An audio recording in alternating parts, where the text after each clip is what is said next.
পলাতক জাকিৰ নায়েকে কয় যে বৰ্তমান বিজেপি সৰকাৰখন বিগত 10 বছৰৰ দৰে শক্তিশালী নহয়, গতিকে তীব্ৰ প্ৰতিবাদ কৰিলে তেওঁলোকে পিছুৱাই যাব লাগিব।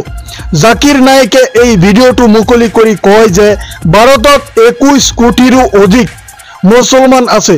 যদি 50 লাখ লোকেও ওয়াকফ বিধেয়কৰ বিৰোধিতা কৰে তেন্তে ইয়াক বন্ধ কৰিব পৰা যায়। আপোনালোকে ৰাইজে একত্ৰিত হৈ ইয়াৰ বিৰুদ্ধে প্ৰতিবাদ কৰিব লাগিব বুলি কৈছে। জাকিৰ নায়েকে কয় যে বৰ্তমানৰ বিজেপি আৰু ইয়াৰ মিত্ৰজোঁটৰ চৰকাৰখন বিগত 10 বছৰৰ দৰে শক্তিশালী নহয়। ইয়াৰ মিত্ৰজোঁটৰ চৰকাৰখন বিগত 10 বছৰৰ দৰে শক্তিশালী নহয়, গতিকে তীব্ৰ প্ৰতিবাদ কৰিলে তেওঁলোকে পিছুৱাই যাব লাগিব। জাকিৰ নায়েকে এই ভিডিঅ'টো মুকলি কৰি কয় যে ভাৰতত 21 কোটিৰো অধিক মুছলমান আছে। যদি 1.5% অৰ্থাৎ 50 লাখ লোকে ওয়াকফ বিলৰ বিৰোধিতা কৰে তেন্তে ইয়াক বন্ধ কৰিব পৰা যাব। পলাতক জাকিৰ নায়েকেও এটা লিংক প্ৰকাশ কৰি মুছলমানসকলক ইয়াৰ বিৰুদ্ধে ভোট দিবলৈ আহ্বান জনায়। ওয়াকফৰ সম্পত্তি কেৱল মুছলমানৰ মাটি বুলি অভিহিত কৰি জাকিৰ নায়েকে কয় যে ভাৰতত ভূমিৰ ক্ষেত্ৰত ওয়াকফ বোৰ্ড 3য় স্থানত আছে। এইটো কোনো ৰাজহুৱা সম্পত্তি নহয়। এই কথা মই ভাৰতৰ অমুছলমানসকলক ক'ব বিচাৰিছো। ইয়াৰ ভিতৰত সেই মাটিবোৰো অন্তৰ্ভুক্ত যিবোৰ ইতিহাসত মুছলমানে দান কৰি আহিছে, গতিকে কোনো অমুছলমানে ইয়াত হস্তক্ষেপ কৰিব নোৱাৰে আৰু ভাৰতৰ সংবিধানে ইয়াক সুৰক্ষা প্ৰদান কৰে।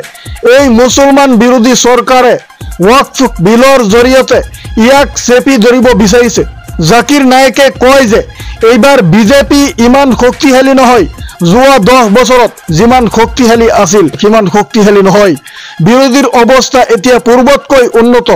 জাকিৰ নায়েকে কয় যে যদি এই বিধেয়কখন গৃহীত হয় তেন্তে মুছলমানৰ পৰা হাজাৰ হাজাৰ মছজিদ, মাদ্ৰাছা আৰু কবৰস্থান কাঢ়ি নিব পৰা যাব।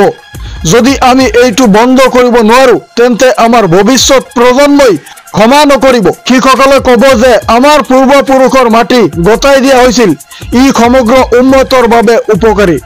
প্ৰিয় বন্ধুসকল, মুছলমান ৰাইজসকল, আপোনালোকে কি বিচাৰে? এই বিধেয়কখন নৰেন্দ্ৰ মোদী ডাঙৰীয়াই পাছ কৰিব বিচাৰিছে। যথেষ্ট মুছলমানসকলেও ভোট প্ৰদান কৰি আছে এই বিধেয়কখনৰ বিৰোধিতা কৰি। এতিয়া মুছলমানসকলৰে প্ৰশ্ন, আপোনালোকে কি বিচাৰে? আপোনালোকৰ মতামত কমেণ্ট বক্সত লিখিব পাৰে। #দি #সুপ্ৰিম কোৰ্ট লিখি তাৰপিছত আপোনালোকৰ মতামত কমেণ্ট বক্সৰ জৰিয়তে লিখক। আপোনালোকেও এটা অন্তত ভোট দিয়ক, ভোট প্ৰদান কৰক আৰু ভিডিঅ'টো এটাকৈ শ্বেয়াৰ কৰি যিমান মুছলমানসকল আছে অসমত প্ৰত্যেক মুছলমানসকললৈ ভিডিঅ'টো শ্বেয়াৰ কৰি পঠিয়াই দিয়ক আৰু #সুপ্ৰিম কোৰ্ট লিখি আপোনালোকৰ মতামত কমেণ্ট বক্সৰ জৰিয়তে লিখক আপোনালোকে কি বিচাৰে।